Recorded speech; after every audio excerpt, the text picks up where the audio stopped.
اور بھٹو صاحب نے ان کو افواج کا سربراہ بنایا۔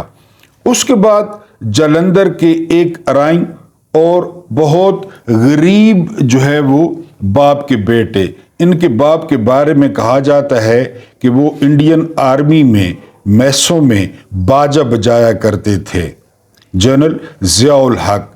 جنرل ضیاء الحق نے جالندھر سے جو ہے وہ تعلیم حاصل کی تھی، پھر فوج میں بھرتی ہوئے، لیکن بہت غریب پس منظر رکھتے تھے جنرل ضیاء۔ جنرل ضیاء کا طیارہ کریش ہونے کے بعد پڑھے لکھے جنرل پاکستان کے وہ تھے جنرل اسلم بیگ۔ جنرل اسلم بیگ جو ہے وہ شبلی نیشنل کالج سے گریجویٹ تھے اور جنرل ضیاء الحق کے بعد یہ پاکستانی فوج کے چیف آف آرمی سٹاف بنے۔ اب ایک اور جو ہے وہ منفرد چیف پاکستانی افواج کا وہ تھے جنرل آصف نواز جنجوعہ۔ چکری جہلم سے ان کا تعلق تھا، سینٹ میری راولپنڈی سے انہوں نے تعلیم حاصل کی تھی اور پاکستان کی ہسٹری کے واحد جنرل تھے جن کو جاگنگ ٹریک پر ہارٹ اٹیک ہوا اور ان کا انتقال ہوا۔ یہ یونیفارم میں تھے اس وقت، اور انہوں نے کراچی میں MQM کے خلاف بڑے مہلک قسم کے آپریشن کیے تھے، جن میں ایک پکا قلعہ جو آپریشن بہت مشہور ہے وہ بھی جنرل آصف نواز نے کیا تھا۔ پھر حسب معمول جنرل آصف نواز کے نواز شریف کے ساتھ تعلقات بگڑے جس طرح نواز شریف کے بگڑتے ہیں، اور تاریخ میں یہ وہ جنرل ہیں جن کو پہلی دفعہ کسی وزیر اعظم نے رشوت دینے کی کوشش کی تھی، اور وہ وزیر اعظم بھی one and only Nawaz Sharif تھے۔ راولپنڈی میں پہلی دفعہ آصف نواز جنجوعہ کو رشوت میں، کوئی کہتا ہے مرسیڈیز تھی، کوئی کہتا ہے BMW گاڑی تھی، بہرحال وہ جو ہے وہ دینے کی کوشش کی گئی تھی، اور بڑے برہم ہو کر آصف نواز جنجوعہ نے انکار کر دیا تھا، بلکہ کہنے والے یہ بھی کہتے ہیں کہ نواز شریف کو سنا بھی دی تھی، اور فوج کا مورائل بڑا اپ ہوا تھا کہ ہمارا چیف اس قسم کا ہے، لیکن ان کو جاگنگ ٹریک پہ اٹیک ہوا۔ جنرل وحید کاکڑ، جنرل باجوہ کے بارے میں کہا، جنرل باجوہ سے پوچھا گیا تھا کہ وہ پوری ہسٹری میں اگر کوئی اپنا پسندیدہ چیف بتائیں تو کس کا نام لیں گے؟ انہوں نے کہا تھا جنرل وحید کاکڑ۔ آصف نواز کی اچانک جو ہے وفات کے بعد جو ہے وہ جنرل وحید کاکڑ وہ پاکستانی افواج کے سربراہ بنے اور ابھی حیات ہیں۔ انہوں نے پشاور ایڈورڈ کالج سے BA کیا تھا۔ اس کے بعد ایک اور شریف جنرل جہانگیر کرامت نے کراچی سے گریجویشن کی تھی، اور ان کے پاس 2-3 منفرد ریکارڈ تھے۔ پہلا منفرد ریکارڈ یہ تھا کہ PMA میں جب یہ تھے ایبٹ آباد میں تو انہوں نے درخواست کی تھی کہ ان کے ساتھ ان کی ماں رہے، وہ ان کا سارا کچھ کرے۔ ان کی درخواست منظور ہو گئی اور جنرل جہانگیر کرامت کے ساتھ ان کی ماں رہنے لگی۔ پھر جنرل جہانگیر کرامت کو سورڈ آف آنر ملی۔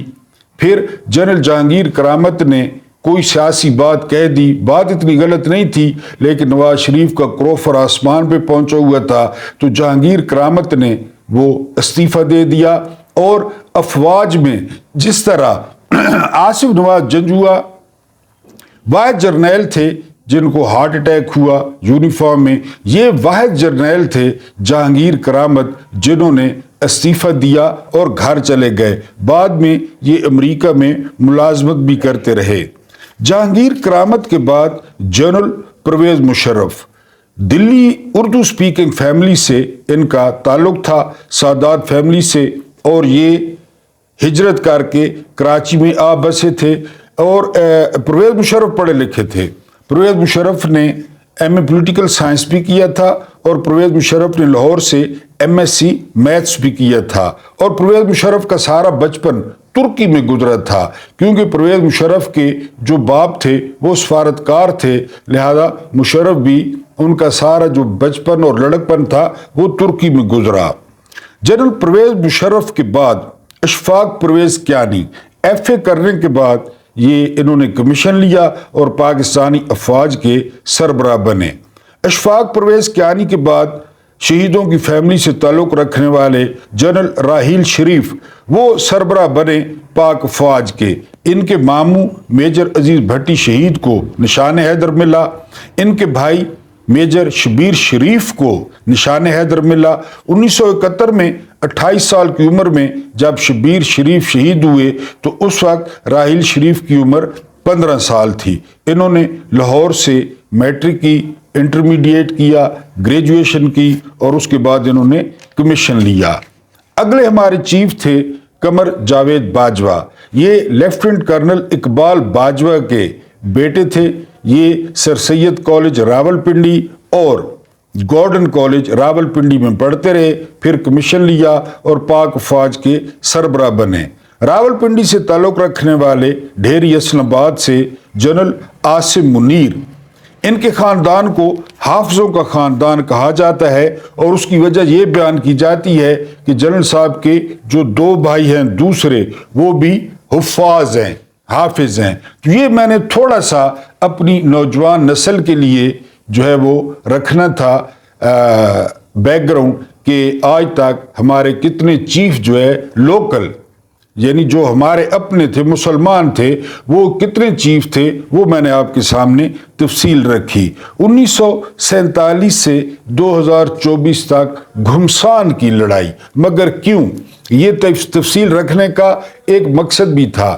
میں نے ایک ویلاگ میں بتایا کہ پنڈت جواہر لال نہرو جو بانی تھے انڈیا کے، انہوں نے تمام آئین کھڑا کر دیا اور خاص کر جو انہوں نے کام کیا وہ کام یہ کیا کہ انہوں نے سیولینز اور ملٹری کے جو اختیارات تھے ان کو تقسیم کر دیا کہ یہ سیولین اختیارات ہیں، یہ ملٹری کے اختیارات ہیں۔ آج سے کچھ عرصہ پہلے آپ نے سنا ہوگا کہ ایک ہی قلم کے ساتھ جنبش قلم مودی نے انڈیا کتنا بڑا ملک ہے تمام کنٹونمنٹس ختم کر دیے اور یہ کہا کہ یہ جو ہے نا وہ گوروں کی نشانیاں ہیں اور کوئی کسی نے چوں نہیں کی۔ ظاہر ہے سیولین سپرمیسی ہے، تمام کینٹس یا کنٹونمنٹس وہ مودی نے ختم کر دیے۔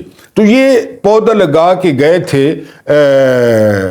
پنڈت نہرو اور انہوں نے سینیورٹی دی تھی سیولین کو کہ سیولین افسر سینئر ہوگا اور فوجی افسر جونیئر ہوگا۔ اب ہم یہاں آتے ہیں 47 سے لے کر اور 2024 تک ایک گھمسان کی لڑائی ہے جو جاری ہے اور وہ لڑائی ذاتی ہے۔ آپ کہیں نا پاکستان کے لیے، لوگوں کے لیے ہے، نہیں، وہ ذاتی ہے۔ میں تھانے دار ہوں، مجھے 4 تارے لگے ہوئے ہیں، یہ کہتے ہیں ہم ووٹ لے کر آئے ہیں۔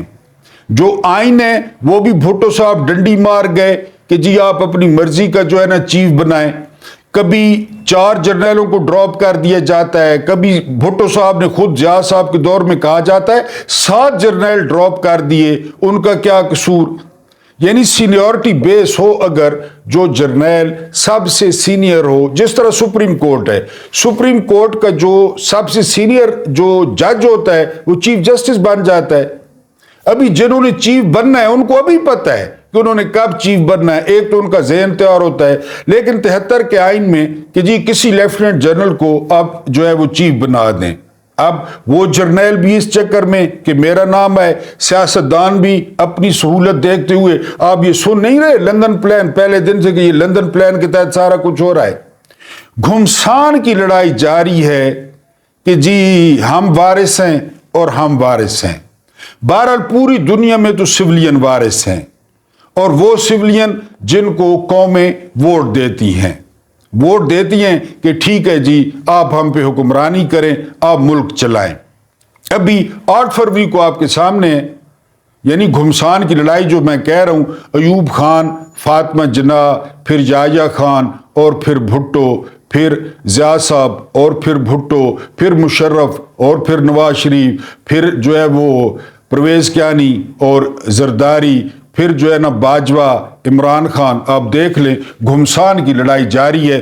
اپنی ڈومین میں کوئی نہیں رہتا، اپنی ڈومین میں کہ جی ہماری یہ ڈومین ہے، ہم نے یہی کام کرنا ہے، ہمارا یہ کام ہے بس۔ یعنی وزیر اعظم حوض جانے ہماری بلا سے اور اس کی پالیسیاں جانے، ہمارے ذمہ تو یہ کام ہے۔ اور وزیر اعظم بھی ادھر جا کر کے وہ جی میزائل ٹیسٹ کر رہے ہیں، جو بھی کر رہے ہیں ٹھیک ہے کریں، ان کا جو ہے نا انہوں نے دفاع کو دیکھنا ہے، لیکن گھمسان کی لڑائی جاری ہے۔ افسوس اس بات کا ہے کہ یہ ذاتی ہے، یعنی پاکستان کے لیے ایک گول میز کانفرنس ہو، پاکستان کے جتنے بھی سٹیک ہولڈر ہیں وہ ایک گول میز کانفرنس بلائیں اور اس وقت تک وہاں سے نہ اٹھیں جب تک معاملہ سالو نہ ہو جائے کہ جی یہ آپ کی ریڈ لائن ہے اور یہ آپ کی ریڈ لائن ہے، یہاں پہ خبردار آپ نے کوئی بات کہی یا یہاں پہ آپ نے کچھ کہا، لیکن آپ ابھی آپ الیکشن میں دیکھ لیں، یعنی جب تک سکندر سلطان راجہ آدھی رات کو کسی سے ملنے نہیں چلے گئے، رزلٹس بہترین آ رہے تھے اور پی ٹی آئی جیت رہی تھی۔ لیکن اس بات کی بھی وضاحت کر دوں، میں جو پی ٹی آئی کے خیر خواہ ہیں، غم خوار ہیں، جو صورتحال سے پریشان ہیں، جو میری طرح کہہ رہے ہیں کہ فلاں ذمہ دار ہے فلاں ذمہ دار ہے، یہ میں وضاحت پہلے کر دوں، یہ فیصلہ بہت پہلے ہو چکا تھا۔ پی ٹی آئی 265 میں سے 265 سیٹیں بھی جیت لیتی نا تو ان کو اقتدار نہیں دینا تھا۔ یہ آپ جو ہے نا چل رکھیں، آپ چل کریں، یہی تو رو رہا ہوں کہ گھمسان کی لڑائی جاری ہے۔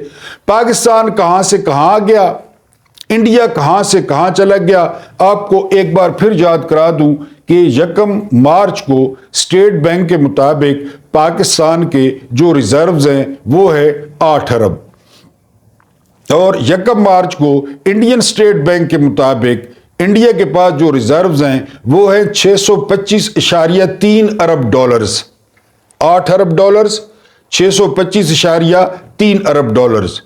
اور جو ہفتہ گزرا پچھلا ہفتہ، اس ایک ہفتے میں 9 ارب ڈالرز کا ان کے ریزرو میں اضافہ ہوا، ہمارے ٹوٹل 8 ارب ڈالر ٹوٹل پڑے ہیں۔ آئی ایم ایف کا وفد آیا ہوا ہے اور وہ ہمیں گھیسیاں کروا رہا ہے، گھیسیاں سمجھنے والے سمجھتے ہوں گے، گھیسیاں کروا رہا ہے 1 ارب ڈالر کے لیے، اور ان کے ایک ہفتے میں 9 ارب ڈالر بڑھے۔ تو فائدہ کس کا ہوا؟ اب لڑتے رہیں گھمسان کی لڑائی، آپ اپنا ترا اونچا رکھتے رہیں کہ ہم وہ ہیں، ہم ماچو مین ہیں، ہم سپر مین ہیں۔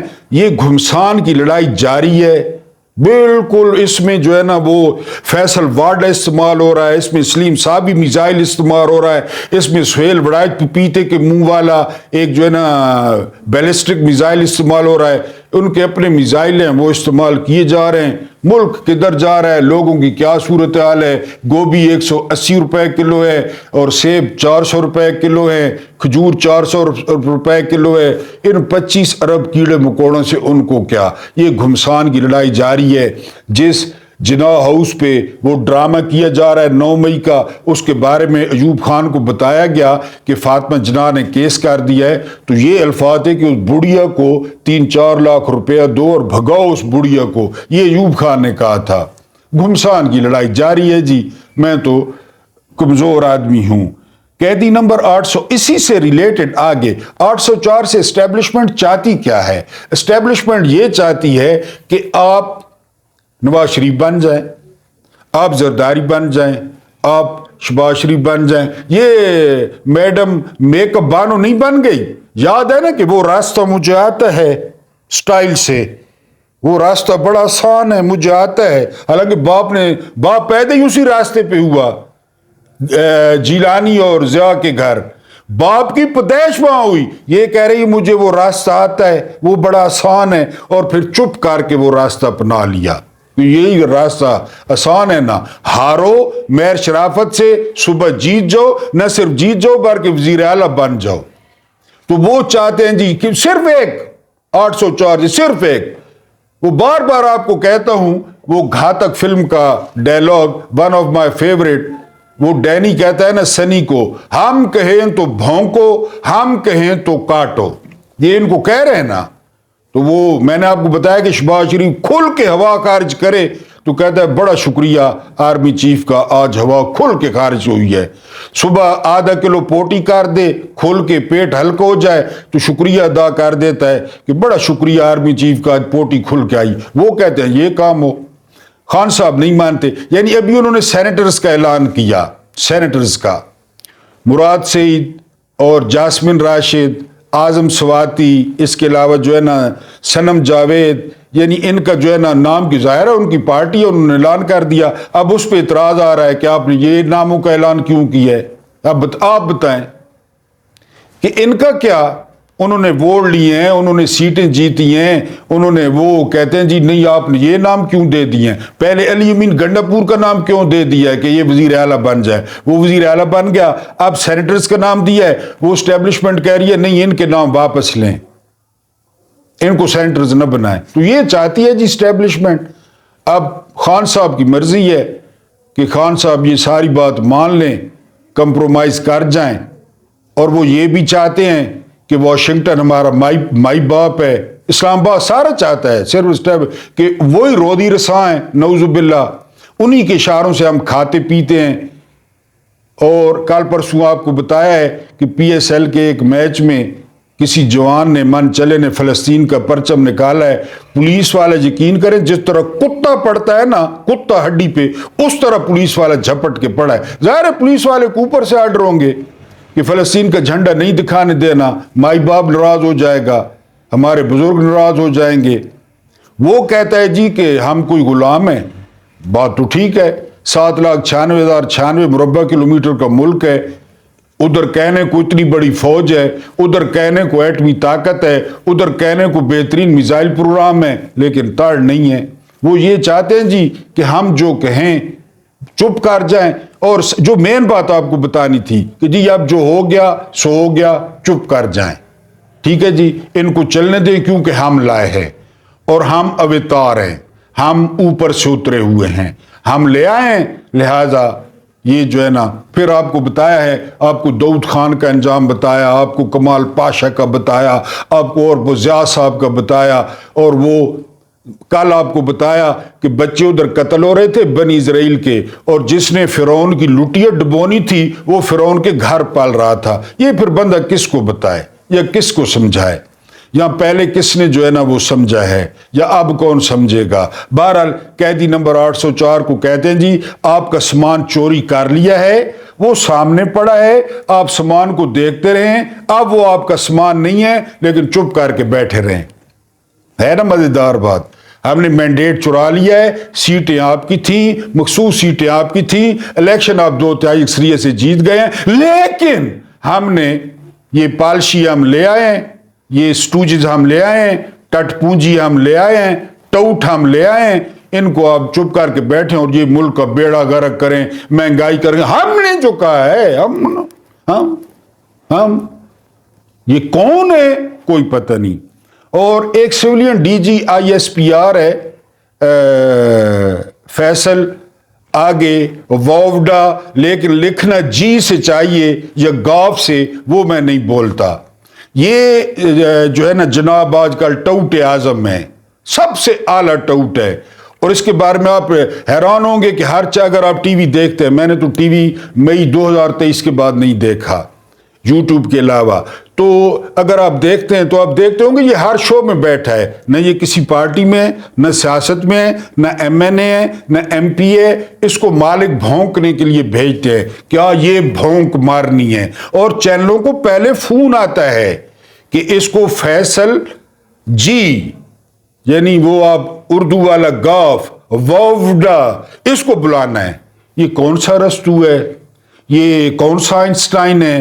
قوم اس کے جو ہے نا فرمودات سے کہاں پہ فیض یاب ہوتی ہے، لیکن اوپر سے فون آتا ہے کہ یہ اس کو بلانا ہے۔ اس نے، اور یہ civilian D G I S P R ہے آج کل، یعنی میں نے بتایا ٹوٹ اعلیٰ ہے، ٹوٹ آدم ہے، اسی میں کچھ پہلے بھی نام آپ کو بتائے ہیں، تو وہ فرماتے ہیں کہ علی امین گنڈاپور رمضان کے بعد نہیں رہیں گے۔ نہ رہیں، کیا ہوگا؟ پہلے آپ نے کیا کیا ہے؟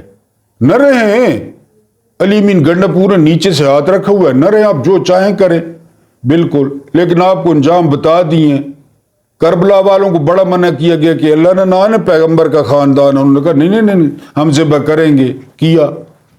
یہ وہ مشرقی پاکستان میں اگلے منتیں کرتے رہے کہ مہربانی کریں، ان کو مینڈیٹ دے دیں، مجیب کو وزیر، انہوں نے کہا نا نا نا نا، پھر کیا ہوا، ابھی بھی نہ کریں۔